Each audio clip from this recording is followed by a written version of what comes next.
In the meantime, we'll go to Phyllis Bennis in Washington, D.C., fellow at the Institute for Policy Studies, who's written a number of books, including Ending the Iraq War. One of her recent pieces is headlined, Don't Go Back to Iraq, 5 Steps the U.S. Can Take in Iraq Without Going Back to War. Well, then I was wondering your response, Phyllis, to President Obama announcing that there will be possible airstrikes in Iraq, both because of what's happening on the Sinjar Mountain and because Americans are threatened in Erbil. Thanks, Amy. You know, there's no question that the people that are, particularly those that are exposed out on Sinjar Mountain, are at great risk. It's a terrible situation for civilians throughout that region. Having said that, the question of U.S. airstrikes is almost certainly going to make things worse and not better. This should have been the lesson we learned from what President Obama called the dumb war. He admitted this time around there is no American military solution, and yet he's authorizing American military actions. It doesn't make any sense. There's no logic to it. The notion that there is going to be the need for airstrikes to protect the few dozen U.S. diplomats and a couple of hundred military people in Erbil, I think is widely understood as a legal feint away from the reality. This is what allows the president, in his mind, apparently, to use military force without consulting Congress. We didn't hear anything about his understanding of the War Powers Act, his understanding of his obligations to consult with Congress. There were reports earlier yesterday afternoon that there had been consultations between the White House and Congress, not in any two-way sense, but that members of Congress were informed, but there's been no details about what that consultation was about. This is simply the White House making the announcement that they may be about to go back to war. President Obama indicated that he's aware of the widespread anti-war sentiment. I think the last polls indicated it was somewhere between 78 and 82% of people in the United States who are absolutely opposed to going back to Iraq militarily. The notion when he said that we are uniquely capable, we are not uniquely capable. The United Nations, even before this move by President Obama, had offered the Iraqi government technical help to carry out real humanitarian airlifts to the people stuck on the mountain in Sinjar Mountain. You know, the U.S. history of linking airdrops of food and water with bombing raids is not a good one. If we look back to the last time this happened, it was in November of 2001 in Afghanistan, when you had the United States simultaneously dropping food packs. At that time, they were using MREs, meals ready to eat, that were wrapped in strong, bright yellow plastic to make them easy to spot. They were being dropped to Afghan refugees who were fleeing the U.S. bombing of the cities. But at the same time, the U.S. was dropping cluster bombs that also happened to be made with bright yellow plastic of exactly the same color. And no one knows how many children in particular were killed running to what they thought were food packages that turned out to be cluster bombs. This is not a safe way to carry out a humanitarian operation. Well, Phyllis, as we mentioned, it's 4 presidents now, a quarter of a century now that the United States has been involved in some sort of military conflict connected to Iraq, beginning with the first President Bush beating back Saddam Hussein's invasion of Kuwait, then 10 years of no-fly zones and military sanctions, then the invasion by the second George Bush, and now this latest reversal of his own policy by President Obama. If the definition of a quagmire, this is it. And your sense of why this continues now for essentially a generation? You know, Juan, there are a number of reasons. I think you're absolutely right. This is a slippery slope waiting to happen. I think that there are a number of reasons, both at the immediate level and at the longer-term level. At the longer-term level, Iraq is still what it has always been for the U.S., a key point in terms of oil, a key point in terms of the strategic location of Iraq. It's the point from which there can be strategic reach, meaning military attacks on Africa, Europe, Asia, Iraq, and the Middle East more broadly stands at the intersection of three continents. In the immediate, I think some of it had to do with the threat of the hapless government in Baghdad, backed by the United States, despite its acknowledgement that al-Maliki is responsible for huge problems in Iraq. I think Maliki is widely viewed as responsible for the rise in sectarianism in Iraq because of the sectarianism of his own government.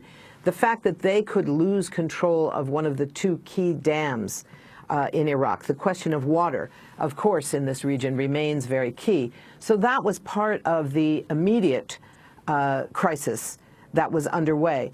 You know, this is a situation where there is a huge set of dangers in the region as a result of this attack. There is no question that in Iraq, any U.S. military attack now is going to be widely viewed as being in support of the incredibly corrupt, unpopular government of Nouri al-Maliki. Today, Friday, is supposed to be the deadline for the parliament to choose a new prime minister.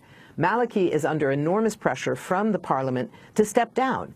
So far, he has refused to do that, and the U.S. has said, oh, we're not going to take a position on who should be the prime minister of Iraq, although we think there should be an inclusive government. Maliki has made clear his government is a sectarian government based on empowering the Shia community in Iraq to the detriment of Sunni Christians, Yazidis, and all other minorities. In that context, this is viewed widely as direct U.S. support for al-Maliki, and it seems to me that there's almost no way that al-Maliki is going to step down now. People in and around Iraq are talking about the fact that the Sunni tribes will be prepared to move against the Islamic State once they are clear that there is a government in Baghdad that is not a sectarian government in its own right.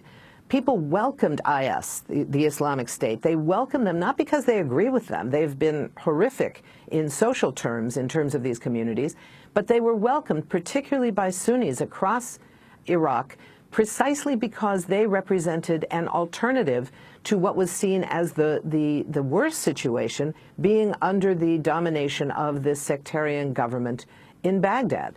So the role of the U.S. now with increasing military involvement back in Iraq, returning to Iraq, is going to put the U.S. in a situation where it's widely going to be blamed for the continuing rise of sectarianism. And in the region more broadly, it's going to be pointed out what hypocrisy it is, where the United States is arming Israel to kill Palestinians in Gaza. The language that President Obama used, that there are innocent people facing violations on a massive scale, that describes the situation of Palestinian civilians in Gaza. And yet, rather than providing humanitarian aid, demanding that Israel open the gates of Gaza, that it open the border crossings, the United States instead is sending more weapons and more money to buy more weapons and more ammunition for those Israeli attacks. So the question of how the U.S. is going to be blamed for this is even wider because of the simultaneous crisis underway in Gaza. Phyllis, I do want to touch on Gaza with you and the end of the ceasefire. But on the issue that President raised, one was the humanitarian airdrops. The other was saving Americans in Erbil. The military advisors, the U.S. Workers who are there.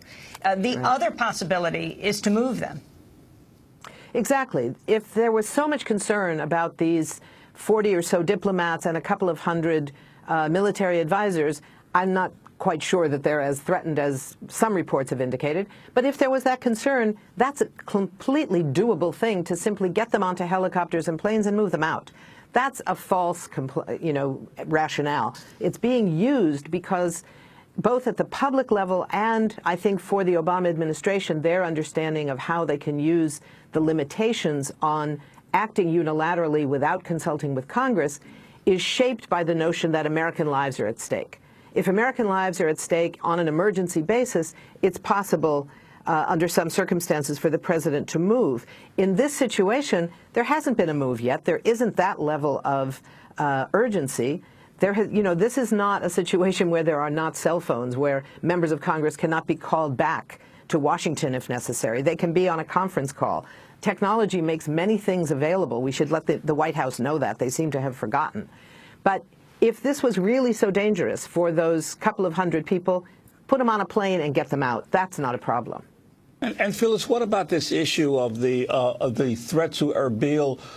We're talking about the Kurdish region that was relatively peaceful compared to the rest of Iraq, and supposedly had a military force that was quite capable. Yet ISIS has managed to roll back the Kurdish forces as well. Well, that's right, Juan, except for the thing that I think is important for us to understand is that ISIS is not operating alone. ISIS, or IS, the Islamic State, is a small operation of somewhere around 10,000 fighters. They are good fighters. They are well armed with U.S. supplied equipment that they have picked up all over Iraq, and it's exactly what the danger is if the U.S. decides to send more weapons to Syria. We will see the same thing with the Islamic State fighters getting those weapons because they're stronger fighters. But they have overcome the Kurdish fighters, the Peshmerga, only in one area, in the area near the dam, which does in fact threaten Erbil in theory. But what's important about IS is that part of the reason they appear so strong is that they are backed by military support from former generals, former strategists, former leaders of the Ba'athist army in Iraq, who lost their jobs, lost their positions, lost their ability to protect their families in many cases at the time of the U.S. invasion in 2003, and have been sort of waiting for an opportunity to challenge the U.S.-backed government in Baghdad. And they also have the support in many areas of the Sunni tribal leaders and their militias. Now, right now, they're not fighting in a massive scale. They were early on this year. That they've pulled back, but there are every indications now that if there were a change in Baghdad, in the government, that the tribes would rise again against IS. That would place those tribal militias, as well as the other forces of the Peshmerga, against the former Baathists that are now fighting with IS. It's an ugly kind of sectarianism that was put in place by the U.S. invasion of Iraq in 2003. All of this sectarianism really can be traced back to that. But I think it is important that we not see this as somehow a magic of this Islamist organization that somehow has such incredible power on its own to overcome the Peshmerga fighters, to overcome government forces. They are powerful because, one, they have really good weapons that are made here in the U.S., and two, they have leadership and military capacity strengthened by these Ba'athist military forces that remain in Iraq. Finally, Phyllis, back to Gaza. The ceasefire over, Hamas firing rockets into Israel, Israel bombing Gaza. Can you talk about the breakdown of the talks in Cairo? You know, many of us were very much afraid, Amy, that this halt in the fighting, this ceasefire, even if it lasted the 3 days, which it barely did by a moment, was not going to work unless the siege of Gaza could be lifted. There is no way that there's going to be a permanent ceasefire while Gaza remains completely surrounded by a wall that is backed by the armed force of the Israeli military, where the skies are controlled by the Israeli Air Force, while the waters, the coastal waters, are controlled by the Israeli Navy, who prohibit the fishermen from going any more than 2 kilometers out, while nothing is allowed in for rebuilding, when Israel can bomb the power plant, the sewage treatment plants, and expect people to simply stop fighting and wait for negotiations as if that's going to work. We saw this the last time after the 8-day Israeli assault on Gaza in November of 2012, when the ceasefire that was negotiated by Hillary Clinton at that time said that within 24 hours of the ceasefire, there should begin implementation of lifting the siege. It never happened. So, not surprisingly, Palestinians, and this is not only Hamas, this is across the board, every political faction, and we should note the United Nations, are calling very clearly for an end to the siege of Gaza. Without that, no temporary ceasefire is going to work. Phyllis, I want to thank you for being with us. Phyllis Bennis, fellow at the Institute for Policy Studies. She's written many books, including Ending the War. One of her recent pieces headlined, "Don't Go Back to Iraq, 5 Steps the U.S. Can Take in Iraq Without Going Back to War." This is Democracy Now!, back in a moment.